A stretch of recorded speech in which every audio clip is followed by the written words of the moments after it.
சாந்தி. Murali date 3/6/2026.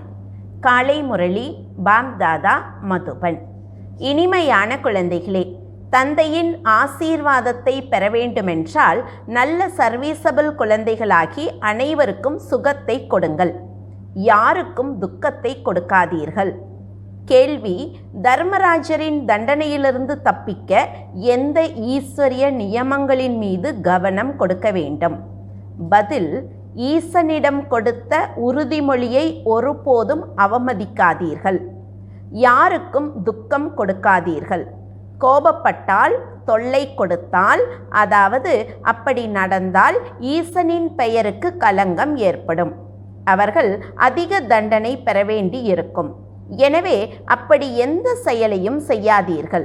மாயாவின் புயல்கள் எவ்வளவு வந்தாலும், வியாதி கடுமையானாலும், சரி எது தவறெது என்பதை புத்தியால் நிர்ணயம் செய்து தவறான செயலிலிருந்து சதா விலகி இருக்க வேண்டும். பாடல்: என் மன வாசலில் யார் வந்தது இன்று? ஓம் சாந்தி. ஓம் சாந்தி என்று யார் சொன்னது? தந்தை மற்றும் தாதா. பரம்பிதா பரமாத்மா சிவன் நமது பரலோக தந்தை. இவர், அதாவது பிரம்மா, அனைத்து குழந்தைகளுக்கும் அலௌகீக தந்தை. இவரையே பிரஜாபிதா பிரம்மா என்று சொல்லுகின்றார்கள் என்ற நம்பிக்கை நிச்சயம் குழந்தைகளுக்கு இருக்கும். பிரஜாபிதா பிரம்மாவை தவிர வேறு யாருக்கும் இத்தனை குழந்தைகள் இருக்குமா என்ன? முன்னால் இருக்கவில்லை. எப்போது எல்லையற்ற தந்தை இவருக்குள் பிரவேசம் செய்தாரோ அப்போது இவர் தாதா ஆனார். உங்களுக்கு பரலோக தந்தையின் சொத்து கிடைக்கின்றது என இந்த தாதா தானே சொல்லுகின்றார். பேரன்கள் எப்போதும் தாத்தாவின் வாரிசுகள். அவர்களின் புத்தியோகம் தாத்தாவிடம் போகின்றது. ஏனென்றால் தாத்தாவின் சொத்தின் மீது உரிமை கிடைக்கின்றது. அப்படி அரசர்களிடம் குழந்தைகள் பிறந்து கொண்டே இருப்பார்கள்.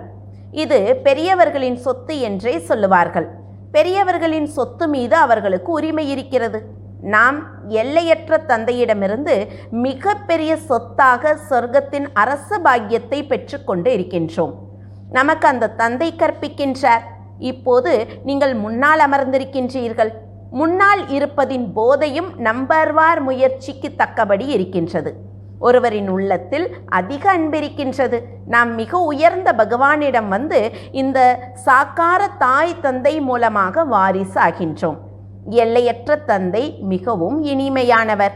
அவர் நம்மை ராஜ்யத்திற்கு தகுதி பெற வைக்கின்றார். மாயா முற்றிலும் தகுதியற்றவர்களாக மாற்றிவிட்டது. நேற்று பாபாவிடம் ஒருவர் சந்திக்க வந்தார்.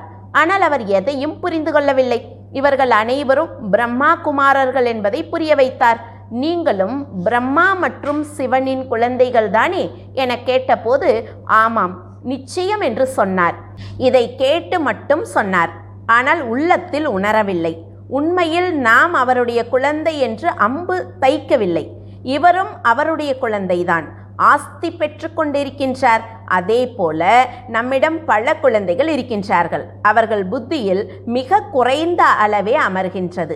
அந்த மகிழ்ச்சி, அந்த போதை தெரிவது இல்லை. உள்ளே மகிழ்ச்சியின் அளவு அதிகமாக இருக்க வேண்டும். அது முழுமையாக முகத்திலும் வருகின்றது. இப்போது மணப்பெண்கள் உங்களுக்கு ஞான அலங்காரம் நடந்து கொண்டிருக்கின்றது. நாம் அந்த மணமகனின் மணப்பெண்கள் என்பது உங்களுக்கு தெரியும். ஒரு விவசாயியின் மகளின் கதை இருக்கின்றது தானே. ஒரு ராஜா ஒரு கிராமத்து பெண்ணை அழைத்து வந்தார். இருந்தும் அவளுக்கு ராஜதானியில் மகிழ்ச்சி இல்லை. எனவே அந்த பெண்ணை மீண்டும் கிராமத்திலேயே விட்டுவிட்டார். நீ ராஜதானிக்கு தகுதியற்றவள் என்று சொன்னார். நீங்கள் எதிர்காலத்தில் மகாராணி ஆக வேண்டுமென இங்கும் தந்தை அலங்கரிக்கின்றார். மகாராணி ஆவதற்காக கடத்தினார் என்று ஸ்ரீ கிருஷ்ணரையும் சொல்லுகின்றார்கள். ஆனால் எதையும் புரிந்து கொள்வதில்லை. அனைவரும் அதர்ம சிந்தனையில் இருக்கின்றார்கள். இப்படியே உலகம் ஓடிக்கொண்டே இருக்கும். இது இயற்கை என்று நினைக்கின்றார்கள். பலர் கோவில் போன்ற இடங்களுக்கு போவதில்லை. சாஸ்திரங்கள் போன்றவற்றையும் ஏற்றுக்கொள்வதில்லை. அரசாங்கமும் தர்மத்தை ஏற்பதாக இல்லை. பாரதம் எந்த தர்மமாக இருந்தது, இப்போது எந்த தர்மமாக இருக்கின்றது என்பதை முற்றிலும் அறியவில்லை. இப்போது குழந்தைகள், நீங்கள் தேவ குலத்தை சார்ந்தவர்கள். அப்படி அவர்கள் கிறிஸ்துவ குலத்தை சார்ந்தவர்கள். நீங்கள் பிராமண குலத்தை சார்ந்தவர்கள். முதலில் குழந்தைகள், உங்களை அழுக்கான சூத்திரனிலிருந்து பிராமணராக மாற்றுகின்றேன். பவித்திரமாக மாறி மாறி 21 ஜென்மங்களுக்கு நீங்கள் தேவ சம்பிரதாயம் ஆகின்றீர்கள். பிறகு தேவதைகளின் மடிக்கு போவீர்கள். முன்னால் அசுர மடியில் இருந்தீர்கள். அசுர மடியிலிருந்து பிறகு நீங்கள் ஈஸ்வரிய மடிக்கு வந்திருக்கின்றீர்கள். ஒரு தந்தையின் குழந்தைகள், சகோதர சகோதரிகள். இது ஒரு அதிசயம். நாங்கள் பிராமண குலத்தவர்கள் என எல்லோரும் சொல்லுகின்றீர்கள். நாம் ஸ்ரீமத் படி நடக்க வேண்டும். அனைவருக்கும் சுகத்தை கொடுக்க வேண்டும், வழி சொல்ல வேண்டும். எல்லையற்ற தந்தையிடமிருந்து எல்லையற்ற ஆஸ்தியை எப்படி பெற வேண்டும் என வாயால் சொல்லும்படி உலகில் ஒருவரும் இல்லை. உங்களுக்கு எல்லையற்ற தந்தை கிடைத்திருக்கின்றார். நீங்களே அவரது குழந்தைகள் ஆகியிருக்கின்றீர்கள். கல்ப முன்னர் யார் தந்தையிடமிருந்து ஆஸ்தி பெற்றிருப்பாரோ அவரே வந்து பெறுவார் என்பதை புத்தியால் அறிந்திருக்கின்றீர்கள். கொஞ்சமாவது புத்தியில் இருந்தால் எப்போதாவது வந்து சேருவார்கள். எதையாவது கொஞ்சம் பெறுவதற்கு வருவார்கள். உங்களிலும் நம்பர்வார் அறிந்திருக்கின்றீர்கள். இன்று தூய்மையாவதற்காக வருகிறார்கள், நாளை அழுக்காகின்றார்கள். ஒருவருக்கு கெட்ட சகவாசம் கிடைப்பதால் தந்தையுடையவராகி பிறகு தந்தையை விட்டுவிட்டால் பெரிய பாவாத்மா ஆவோம் என்பதை மறந்து விடுகின்றார். அப்படி ஒருவர் பிறரை கொன்றால் பாவமாகின்றது. அந்த பாவமும் சிறியதே. இங்கே யார் தந்தையுடையவராக ஆகி மாறிய பின் டைவர்ஸ் கொடுக்கின்றார்களோ, உறுதிமொழி கொடுத்த பின் விகாரி ஆகின்றாரோ, அப்போது அதிக பாவம் ஏற்படுகின்றது. கொலை குற்றத்தை விட மிக கடுமையான பாவம்னு சொல்றார். அஞ்ஞான காலத்தில் கூட அவ்வளவு ஏற்படாது, அவ்வளவு ஞானத்தில் ஏற்படுகிறது. அஞ்ஞான காலத்தில் மனிதர்களிடம் கோபம் இருப்பது சகஜம். இங்கே நீங்கள் ஒருவரிடம் கோபம் கொண்டால் 100 மடங்கு தண்டனை அதிகமாகும். மனநிலை முற்றிலும் தாழ்ந்துவிடும். ஏனென்றால் ஈசனின் கட்டளையை ஏற்கவில்லை. பவித்திரமாக வேண்டும் என்று தர்மராஜனின் கட்டளை கிடைக்கின்றது. நீங்கள் ஈசனுடையவரான பிறகு அவரது கட்டளையை கொஞ்சம் மீறினாலும் 100 மடங்கு தண்டனை அதிகமாகும். படைப்பவர் அந்த ஒருவரை. பிரம்மா, விஷ்ணு, சங்கரும் அவரது படைப்பே. தர்மராஜரும் படைப்பே. தர்மராஜரின் ரூபத்தையும் தந்தை காட்சி கொடுக்கின்றார். நான் கோபப்பட மாட்டேன், யாருக்கும் துக்கம் கொடுக்க மாட்டேன் என நீ உறுதிமொழி கொடுத்தாய். இருந்தும் நீ இவருக்கு துக்கம் கொடுத்தாய், தொல்லை கொடுத்தாய். அதை பார், இப்போது தண்டனை அனுபவி என அந்த நேரம் ஆதாரங்களோடு சொல்வார். காட்சி கொடுக்காமல் தண்டனை கொடுப்பது இல்லை. ஆதாரம் தேவைதானே. உண்மையில் நான் தந்தையை விட்டுவிட்டு இந்த கெட்ட செயல் செய்தேன் என்பதை அவரும் உணர்வார். பெயரை கெடுத்தால் பலருக்கு ஆபத்து வருகிறது. எத்தனை அபலைகள் பந்தனத்திற்கு ஆளாகின்றார்கள். எல்லா தண்டனையும் பெயர் கெடுப்பவருக்கு கிடைக்கும். அதனால் மிகப்பெரிய பாவாத்மாவை பார்க்க வேண்டுமென்றால் இங்கே பாருங்கள் என்று தந்தை சொல்லுகின்றார். வண்ணானிடம் அதிக அழுக்கான மக்கிய துணி இருந்தால் அதை அடித்து துவைக்கும் போது கிழிகிறது. அதே போல இங்கும் அடித்தாங்க முடியாமல் சென்று விடுகின்றார்கள். ஈசனின் மடிக்கு நேரில் வந்த பின் அவரை அவமதித்தால் தண்டனை பெற வேண்டும். எந்த மூத்த பிராமணி பார்ட்டியை அழைத்து வந்தாரோ அவருக்கு மிகப்பெரிய பொறுப்பு இருக்கிறது. ஒருவர் கையை விட்டாலும் விகாரியானாலும் அந்த பாவம் அழைத்து வருபவரை சேரும். அப்படி யாரையும் இந்திர சபைக்கு அழைத்து வரக்கூடாது. நீலம்பரி புஷ்பராக பரி கதையும் இருக்கிறது. அதாவது இந்திர சபையினுடைய ஏஞ்சல்களுடைய அந்த தேவதைகளுடைய கதையெல்லாம் இருக்கு. இந்திர சபைக்கு ஒருவரை மறைத்து அழைத்து வந்தபோது சபையில் துர்நாற்றம் ஏற்பட ஆரம்பித்தது. எனவே அழைத்து வந்தவருக்கு தண்டனை கிடைத்தது. அவர் கல்லானார் என சில கதைகள் இருக்கின்றன. தந்தை தங்கநாதராக மாற்றுகின்றார். பிறகு அவமரியாதை செய்தால் கல்லாகின்றார்கள். ராஜ்யத்தை பெறும் சௌபாகியத்தை இழக்கின்றார்கள். ஒரு ஏழையை ராஜா தத்தெடுப்பதாக வைத்துக் கொள்வோம். ஒருவேளை அவர் தகுதியற்றவராக இருந்து ராஜா அவரை வெளியேற்றினால் என்னவாகும்? பிறகு ஏழையாகவே இருப்பார். இங்கும் அப்படித்தான். பிறகு அதிக துக்கத்தை உணர்வார். அதனால் ஒருபோதும் எந்த அவமரியாதையையும் செய்யக்கூடாது என்று தந்தை சொல்லுகின்றார். தந்தை சாதாரணமாக இருக்கின்றார். எனவே சிவபாபாவை மறந்து சாக்காரியிடம் புத்தி போகிறது. இப்போது குழந்தைகள், உங்களுக்கு ஸ்ரீமத் கிடைக்கின்றது. யார் அழுக்காவார்களோ, அவர் இந்த இந்திர சபையில் அமர முடியாது. ஒவ்வொரு சென்டரும் இந்திரபுரி. அங்கே ஞான மழை பொழிகிறது. நீலம்பரி, புஷ்பராகபரி என்ற பெயர்கள் இருக்கின்றது தானே. நீலம் என ரத்தினங்களுக்கு சொல்லுகின்றார்கள். இப்படி குழந்தைகளுக்கு பெயர் வைக்கின்றார்கள். ஒருவர் மிக நல்ல ரத்தினத்தை போல் இருக்கின்றார். எந்த குறையும் இருப்பதில்லை. நகையில் சிலவற்றில் அதிக கரை இருக்கும், சில முற்றிலும் சுத்தமாக இருக்கும். இங்கும் ரத்தினங்கள் நம்பர்வாராக இருக்கின்றன. சில ரத்தினங்கள் அதிக மதிப்புடையவை, மிக நன்றாக சேவை செய்கின்றார்கள். சிலர் சேவைக்கு பதிலாக டிஸ்சர்வீஸ் செய்கின்றார்கள்.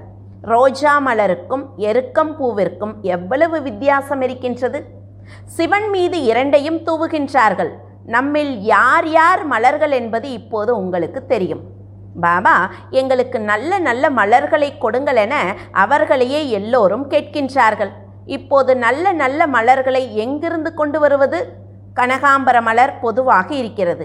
இது தோட்டம் அல்லவா? நீங்கள் ஞான கங்கைகளாகவும் இருக்கின்றீர்கள். தந்தை கடலாக இருக்கின்றார். இவர் பிரம்மபுத்திரா மிகப்பெரிய நதி. கல்கத்தாவில் பிரம்மபுத்திரா நதி மிகப்பெரியது. அங்கே கடல் மற்றும் நதியின் மிகப்பெரிய மேளா நடக்கின்றது. தந்தை உண்மையில் ஞானக்கடல். இவர் சைத்தன்ய ஞானக்கடல். நீங்களும் சைத்தன்ய ஞான நதிகள். அவை தண்ணீரின் கங்கைகள். உண்மையில் நதிகளுக்கு பெயர் இருக்கிறது. ஆனால் அசுர சம்பிரதாயத்தார் இதையும் மறந்துவிட்டனர். ஹரித்வாரில் கங்கை கரையில் 4 கர சித்திரத்தையும் காட்டுகின்றார்கள்.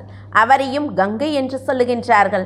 ஆனால் இந்த 4 கரத்தவர் யார் என்பதை மனிதர்கள் புரிந்து கொள்வது இல்லை. உண்மையில் இந்த நேரம் நீங்கள் சுய தரிசன சக்கரதாரிகள் ஆகின்றீர்கள். நீங்களே உண்மையான ஞான நதிகள். அவை தண்ணீரின் நதிகள். அங்கே சென்று குளிக்கின்றார்கள். எதையும் புரிந்து கொள்வது இல்லை. அவர் தேவி, அவ்வளவுதான். மனிதர்களுக்கு ஒருபோதும் 4-8 கைகள் இருப்பதில்லை. எந்த அர்த்தத்தையும் புரிந்து கொள்வதில்லை. தந்தை நம்மை என்னவாக மாற்றுகின்றார் என்பது குழந்தைகள் உங்களுக்கு தெரியும். நாம் 100% அறிவில்லாமல் இருந்தோம். தந்தையின் மடிக்கு வந்ததால் நாம் சொர்க்கத்தின் எஜமானர்களாகின்றோம். இங்கே ஒருவர் ராஜாவாக இருக்கலாம். எனினும் சொர்க்கத்தின் சுகத்திற்கு தற்போதைய சுகத்திற்கும் இரவு பகல் வித்தியாசம் இருக்கிறது. உங்களில் சிலர் அப்படியும் இருக்கின்றார்கள். அவர்கள் தந்தையை புரிந்து கொள்வதில்லை. அதனால் தன்னையும் புரிந்து கொள்வதில்லை. நாம் எவ்வளவு நறுமணத்தை தருகின்றோம். தலைகீழாக ஒன்றும் பேசுவதில்லையே, கோபப்படுவதில்லையே என பார்க்க வேண்டும். இந்த குழந்தை எப்படிப்பட்டவர் என்பதை நடத்தையை கொண்டு தந்தை உடனே புரிந்து கொள்ளுவார். சர்வேசபிள் குழந்தைகள் தந்தைக்கு மிக பிரியமாக இருக்கின்றார்கள். எல்லோரும் ஒரே மாதிரி பிரியமானவராக இருக்க முடியாது. அப்படிப்பட்ட குழந்தைகளுக்காக உள்ளிருந்து ஆசீர்வாதம் தானாகவே வருகின்றது. சொன்ன பேச்சை கேட்காத குழந்தை இருந்தால் இந்த குழந்தை இறந்திருந்தால் நல்லது என சொல்லுவார். எவ்வளவு பெயரை கெடுக்கின்றார். இதைத்தான் தலையெழுத்து என சொல்லப்படுகின்றது. ஒருவர் தலையெழுத்தில் என்ன இருக்கிறது என்பது உடனே தெரிகின்றது.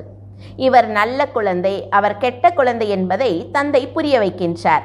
பாம் தாதாவை அறிய வேண்டாம், ஆஸ்தி பெற வேண்டாம் என்பது தலையெழுத்தில் இருந்தால் என்ன செய்ய முடியும்? இந்த ஞான மார்க்கத்தில் சட்டங்கள் மிக கடுமையானவை. தந்தை பவித்திரமாக்குகின்றார். மகன் பவித்திரமாகவில்லை என்றால் அந்த குழந்தை உரிமையாளர் ஆக முடியாது. அவரை குழந்தை என நினைக்க மாட்டார். நான் சிவபாபாவை வாரிசாக்குவேன் என்று சொல்லுவார்.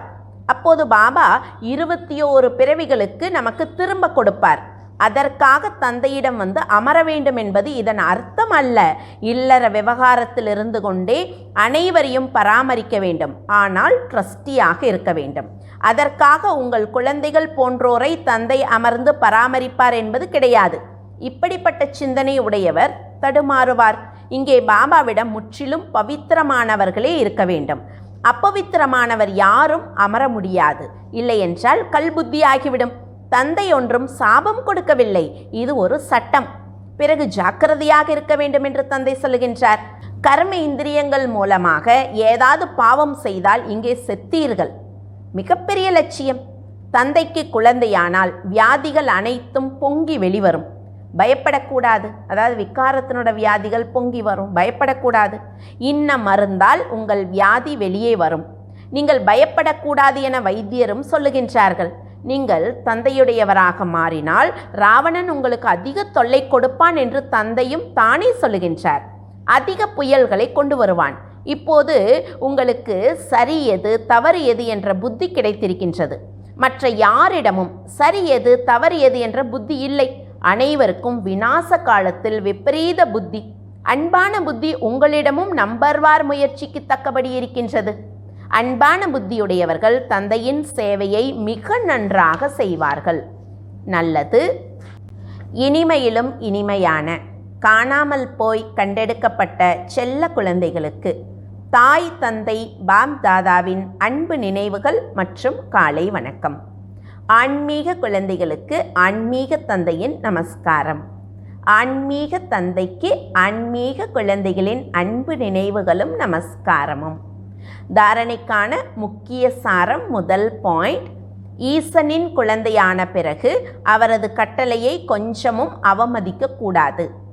இந்த கர்ம இந்திரியங்கள் மூலமாக எந்த தவறான காரியத்தையும் செய்யக்கூடாது. தலைகீழ் வார்த்தைகளை பேசக்கூடாது. நல்ல பிள்ளையாகி தந்தையின் ஆசீர்வாதத்தை பெற வேண்டும்.